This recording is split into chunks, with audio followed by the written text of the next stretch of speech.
योगी आदित्यनाथ खास कुछ बात कह रहे हैं, सुनते हैं। को मैं सरकार की उपलब्धि मानता हूं। किसी भी क्षेत्र में आप देखेंगे, वह एग्रीकल्चर का हो, युवाओं से संबंधित हो, इंफ्रास्ट्रक्चर का हो, इन्वेस्टमेंट का हो, लॉ एंड ऑर्डर का हो, टूरिज्म का हो, या फिर जो प्रधानमंत्री जी जिस बात को लेके कहते हैं विरासत और विकास के बेहतर समन्वय का, तो उसका सबसे जीवंत और मूर्त मान कोई एक साक्ष्य हो सकता है तो देश के अंदर उत्तर प्रदेश उसका एक सबसे महत्वपूर्ण उदाहरण हो सकता है। मुख्यमंत्री जी, उत्तर प्रदेश में लगातार 2 टर्म से आप चीफ मिनिस्टर रहे हैं और ये अपने आप में एक उपलब्धि है, उत्तर प्रदेश में कभी हुआ नहीं, और आप लॉन्गेस्ट सर्विंग चीफ मिनिस्टर भी हैं।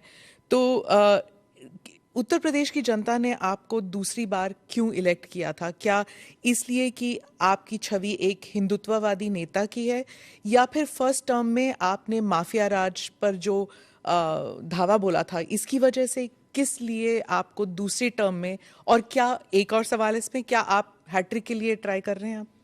देखिए, मैं रहा नहीं हूं, मैं वर्तमान में भी चीफ मिनिस्टर हूं और पिछले 8 वर्ष के अंदर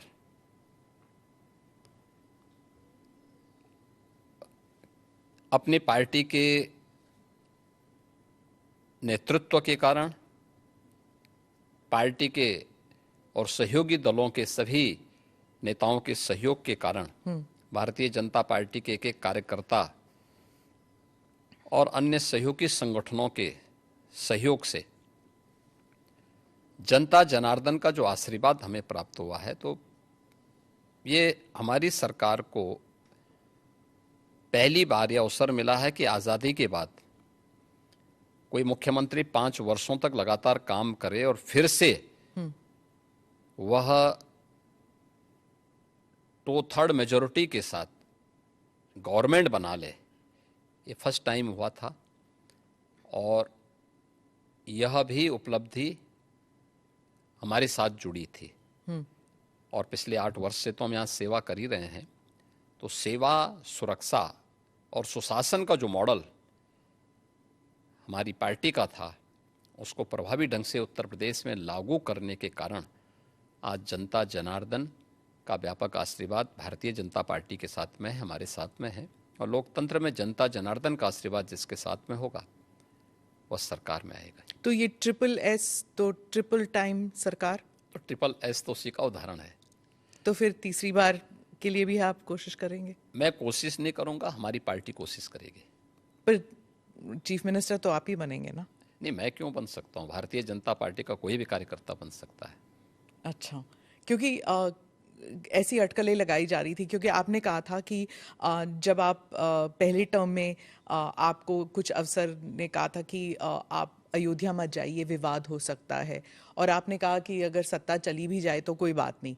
अब आपने ये 2-3 बारी कहा कि सत्ता चली जाएगी, त्याग देंगे। जब ऐसी बातें होती है तो फिर अटकलें लगाई जाती है कि शायद योगी जी दिल्ली की तरफ देख रहे हैं या फिर दिल्ली से न्योता आया है। देखिए,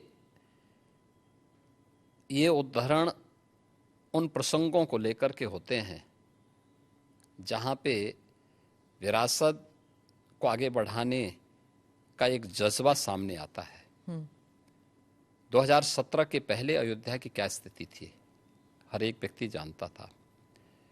एक जद्दोजहद के साथ जब हम लोग उस समय अयोध्या की यात्रा करते थे तो बहुत सारे बैरियर हुआ करते थे, बुनियादी सुविधाओं का अभाव था, और अयोध्या अपनी पहचान के लिए मोहताज थी। 2017 में भारतीय जनता पार्टी की डबल इंजन की सरकार उत्तर प्रदेश में बनी, और उत्तर प्रदेश में सरकार बनने के बाद उन चुनौतियों से भी हमें का भी सामना करना था। जो आज़ादी के बाद से लगातार जिन भावनाओं को दबाया गया था वहाँ पे, साथ साथ अयोध्या का समग्र विकास भी करना था, लेकिन अयोध्या को उसकी पहचान भी देनी थी। और उसी में एक बड़ा तबका ऐसा था जो ये मानता था कि हमें इस प्रकार के मुद्दों को नहीं टच करना चाहिए क्योंकि ये विवाद हो सकता है। देखिए, आप सत्ता में रहेंगे तो आपके लिए अनुकूल वातावरण भी होगा, प्रतिकूल भी होगा। अनुकूल और प्रतिकूल के बीच में समन्वय बना करके जब हम आगे बढ़ते हैं तो ही कुछ परिणाम दे पाएंगे। और अयोध्या के साथ भी यही हुआ। हमने कहा भी ठीक है, विरोध होता है तो होने दीजिए, देखेंगे। अयोध्या जाएंगे, कोई एक कार्यक्रम का शुभारंभ करेंगे जो अयोध्या की पहचान बन सके। दीपावली तो अयोध्या से जुड़ी हुई थी, दीपोत्सव, और दीपावली के आयोजन को एकदम विस्मृत सा कर दिया गया था अयोध्या में ही। तो हमने दीपोत्सव के आयोजन के साथ फिर उसकी पहचान को वहाँ दिलाई। तो हम लोगों ने वहाँ पे मर्यादा पुरुषोत्तम भगवान श्री राम के प्रति और सरयू मैया के प्रति दीपोत्सव के माध्यम से जो कृतज्ञता ज्ञापित की थी, उसका परिणाम आज नई अयोध्या के रूप में सबके सामने है, जिसको देख करके हर व्यक्ति अभिभूत होता है। तो प्रधानमंत्री जी का जो विजन विरासत की प्रति है, उसका मूर्तमान स्वरूप आज अयोध्या में भी देखने को मिलता है। आज आप देख रहे होंगे, जिस अयोध्या में साल भर में कुछ लाख लोग आते थे, आज करोड़ों लोग वहां पहुंच रहे हैं।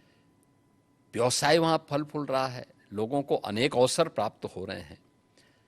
तो हम लोग अपनी सत्ता की चिंता करें और अपनी विरासत को विस्मृत कर लें, तो मुझे लगता है कि ये हम न्याय नहीं कर पा रहे हैं, अपने साथ भी, अपने समाज के साथ भी और अपने देश के साथ भी। योगी जी, आपने डबल इंजन सरकार का जिक्र किया। अखिलेश जी कहते हैं डबल इंजन क्या, अब तो इंजन एक दूसरे को नमस्ते तक नहीं करते। हाँ, देखिए, ये उनके संस्कार थे। हमारे यहाँ हम विरासत को सम्मान दे करके अपनी वर्तमान लीडरशिप को भी सम्मान करते हैं और अपने पूर्वजों के प्रति भी सम्मान का भाव रखते हैं। लेकिन जिनके आदर्श औरंगजेब हों तो उनका आचरण भी उसी प्रकार का जरूर होगा, और लोगों ने देखा भी अपनी आंखों से। आप क्यों कहते हैं कि उनका औरंगजेब उनके लिए आदर्श हैं?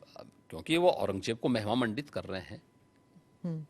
वे सब लोग उस कैटेगरी में खड़े हो चुके हैं। उनके नेताओं ने मुंबई से लेकर के लखनऊ तक, ये सभी लोग तो महिमा मंडन करने वाले लोग हैं। तो जिनका जैसा आदर्श होगा तो वैसे ही उनका स्वयं का चरित्र भी होगा। यही तो हमारी संस्कृति भी कहती है, शिवो भूत्वा शिवम यजेत। तो जो जिसकी पूजा करेगा उस जैसा ही बनता है। हम राम को आदर्श मानते हैं, कृष्ण को आदर्श मानते हैं, शिव को आदर्श मानते हैं, उनकी पूजा करते हैं, तो स्वाभाविक रूप से उनके अच्छे गुण भी हमारे अंदर उनकी कृपा से समाहित होते हैं।